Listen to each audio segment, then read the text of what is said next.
So I was working on something else Tibia related to be coming out in April, but then SIP went ahead and opened up the test server for the new monk vocation, the fabled fifth character class, not including a Rookstayer. So I had to give it a go and share my initial impressions. It was nice to see Dawnport so chaotic and full of people trying out the same thing for once. I don't think I've seen so many players in one location at the same time in a long time. And we've just recently got the Piece of Cake event happening in the main game, which always has a lot of people. But this was a lot of people. Granted, I've never taken part in a test server before, so maybe this is normal, but it was really fun to see. I went into this blind without reading anything about the monk's abilities apart from what was shown in the initial trailer, which may have hindered my understanding of things at times a little bit, but I learn a bit better through doing anyway, and it was fun to experience things as I went along. So, first thing I found was this shrine, which will become more important later when we get to Maine, but these will play a part in the pilgrimage which the monk undergoes, travelling to different shrines across the land. Although it seems you can't just hunt down any random shrines, you must follow the pilgrimage in order, which makes sense.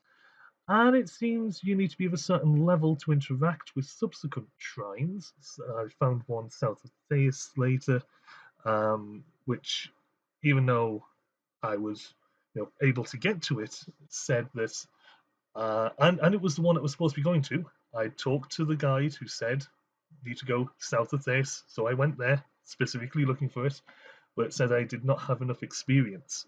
So I'm guessing you need to be of a certain level to be able to actually progress and activate the shrines, which is interesting. But again, I'm going into this blind and only played for about an hour or two between doing other things, so this is just a very brief impression. Well, it does make sense that later shrines will be in more difficult areas, most likely. Most importantly, though, the monk is a fist fighter, which is a very welcome addition and also wonderfully cathartic. As after an annoying day at work, it's very calming to punch the crap out of a troll, and I'm very much looking forward to having a character where fist fighting is the main purpose, unlike other characters I have, such as my sorcerer or paladin, where it's the last resort.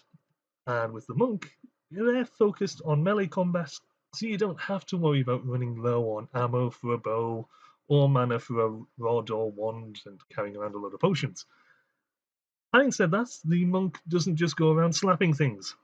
They can wield a staff, which, yes, still counts as fist fighting, I believe, and staffs will have elemental imbuements or something like that, which counts as some sort of magical damage as well.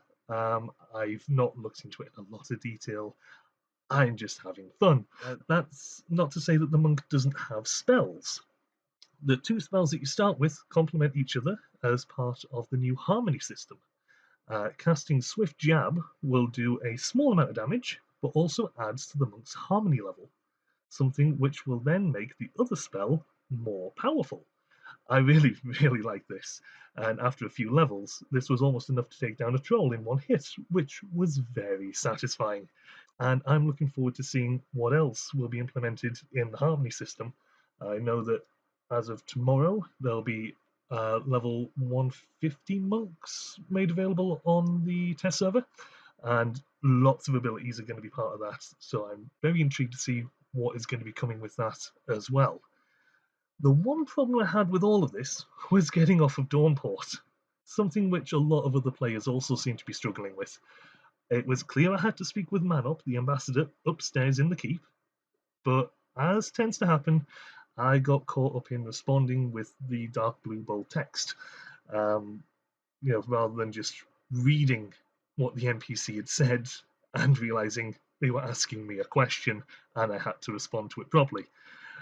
So this could be made a little bit clearer on SIP's side, as a lot of people were confused by where they had to go, especially when realized there was no fifth vocation door downstairs in the basement, and the NPC told you you have to go and speak to the ambassador, but then you just get caught up in this loop of selecting the dark blue text and going round and round and not realizing you're supposed to just say something along the lines of, "Hi, invitation, yes, seeker, yes."